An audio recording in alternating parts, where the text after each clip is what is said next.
બનાસકાંઠાની જીવાદોરી સમાન બનાસ નદી આજે સૂકી બઠ બનીને રડી રહી છે। એક સમયે જે નદીના પાણીથી આખું ખેતર લહેરાતું અને પંથકની આબોહવા ખુશનુમા રહેતી, તે નદી આજે સરકારની નીતિઓને કારણે નિર્જીવ બની ગઈ છે। નદીના સૂકા પટને જોઈને વડીલો પોતાની સોનેરી યાદો વાગોળી રહ્યા છે, તો નવી પેઢી નદીના સાચા સ્વરૂપને જોવા માટે તરસી રહી છે। આજે નદીના પટમાં બાળકો પાણીમાં નહીં પણ ધૂળમાં રમી રહ્યા છે।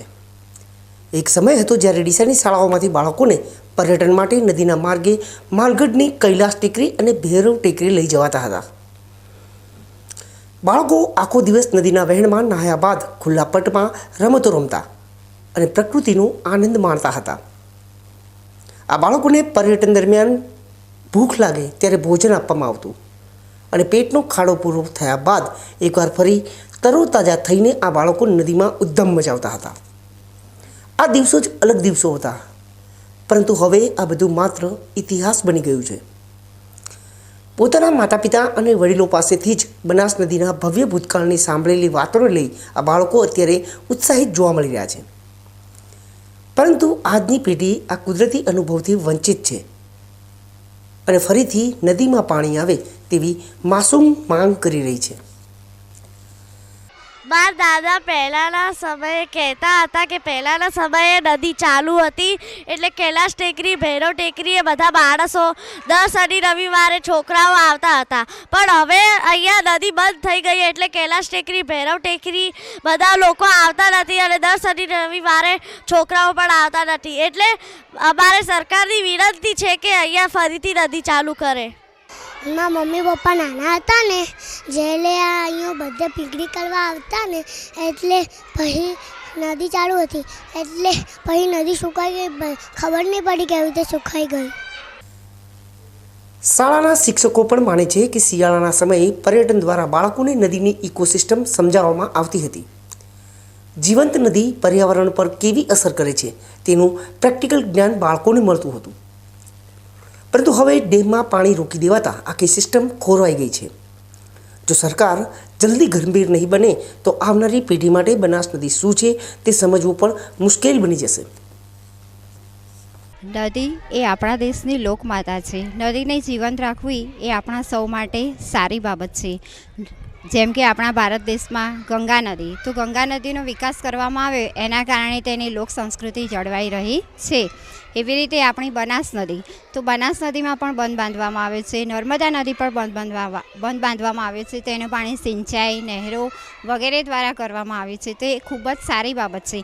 પરંતુ બંધ બાંધવાથી અને નદીનું પાણી રોકી રાખવાથી અને નદીને જો જીવંત રાખવી હોય તો એમાં પાણી વહેતું રાખવું જરૂરી છે, જેના કારણે આપણી ભારતની સંસ્કૃતિમાં લોકો નદીનો લાભ લઈ શકે અને નદી ઉપર લોકો અવર જવર કરી શકે, તેનો લાભ લઈ શકે, કુદરતીનું સૌંદર્ય માણી શકે।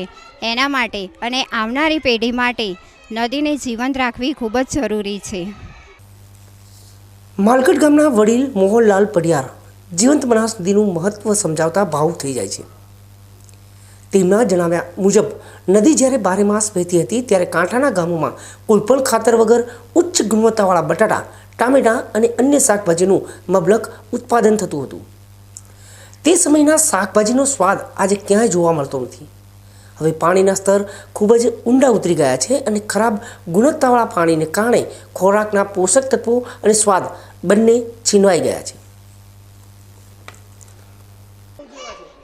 50 વર્ષ પહેલાં નદી ચાલુ હતી એ ટાઈમમાં અમારે બટાકાની ખેતી ખૂબ સારી થતી હતી, શાકભાજીઓ પણ બહુ થતી હતી ને પબ્લિકને પણ બહુ સસ્તી ખાવા મળતી હતી।